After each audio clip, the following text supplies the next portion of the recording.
दूसरी शादी। आदि की शादी के लिए उसके मम्मी पापा रिया के घर जाते हैं।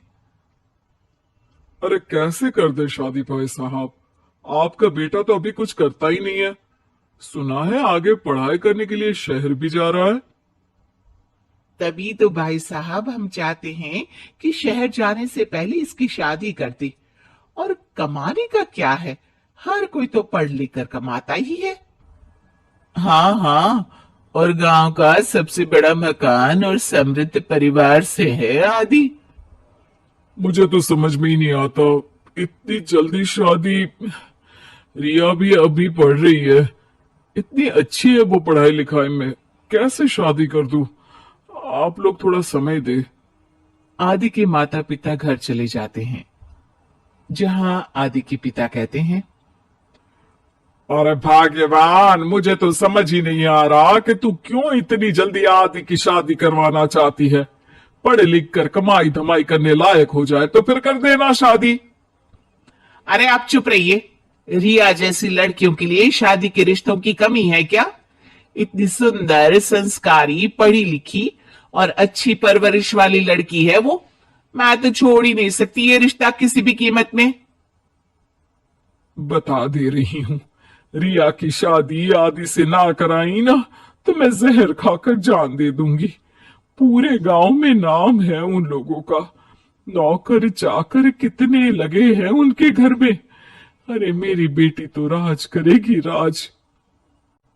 और इस तरह ना चाहते हुए भी रिया की शादी आदि से हो जाती है।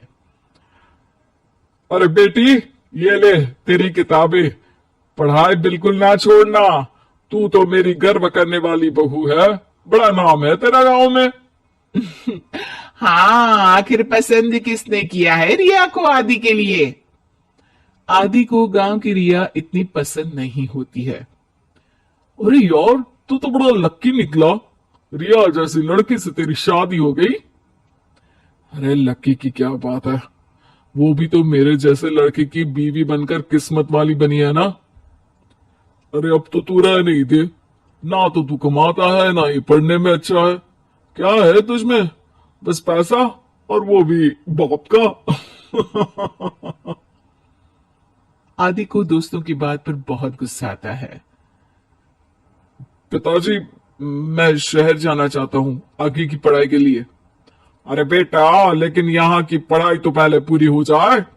नहीं नहीं, अब मैं किसी भी हालत में शहर में ही रहकर पढ़ाई करूंगा। रिया को आदि का ये व्यवहार अजीब लगता है कि अचानक नई शादी के बाद आदि ऐसा क्यों बोल रहा है। खैर, आदि पढ़ाई के लिए शहर चला जाता है और रिया गांव में रहकर सास ससुर की सेवा करती और बचे वक्त में पढ़ाई। अरे देखो, दामाद जी तो शहर चले गए। हमारी बेटी बेचारी अकेली रह गई। उसे कुछ दिनों के लिए यहीं बुला लाओ ना। रिया की माँ रिया के ससुराल उसे लेने जाती है कि उसके सास ससुर कहते हैं।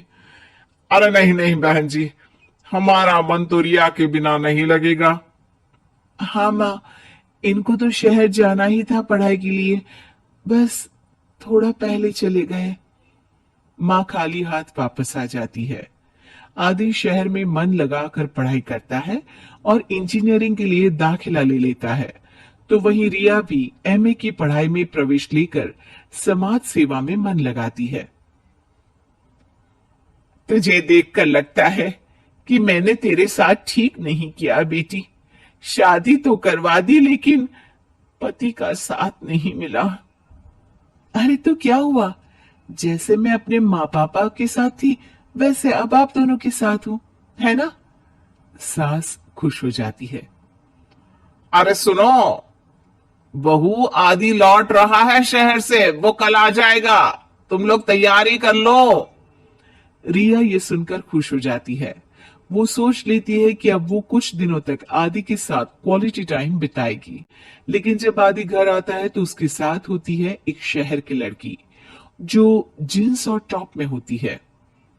ये मेरी दोस्त है, मेरे साथ रहेगी। आदि उसे अपने मम्मी पापा से मिलवाता है लेकिन रिया से नहीं। रिया सबके लिए खाना लगाती है।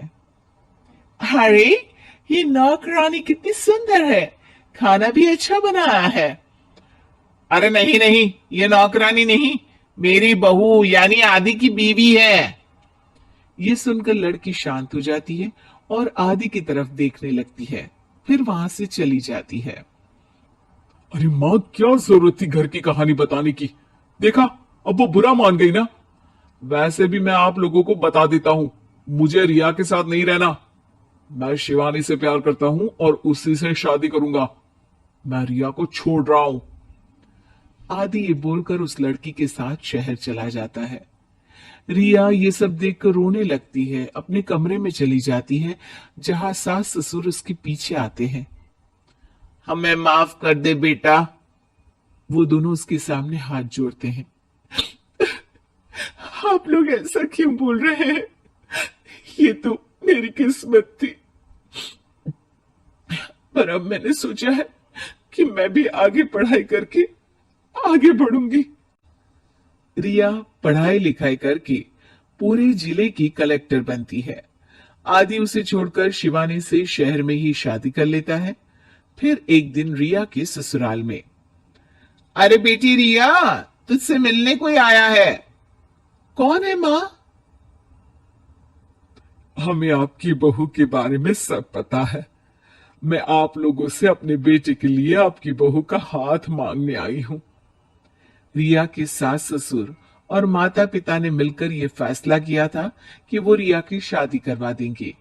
पूरे जिले में नाम कमा चुकी रिया की शादी उससे भी बड़े ओहदे के सिट से हो रही होती है कि शादी वाले दिन आदि भी वहां आ जाता है। अरे माँ, ये क्या हो रहा है? तेरी हिम्मत कैसे हुई घर में घुसने की?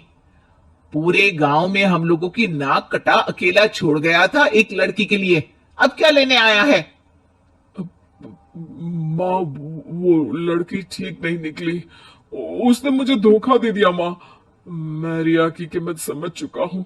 अरे इतने बड़े जिले की कलेक्टर है वो। मैं यहाँ नहीं था, फिर भी उसने आप लोगों का पूरा ध्यान रखा। बहुत लेट हो चुका है बेटा।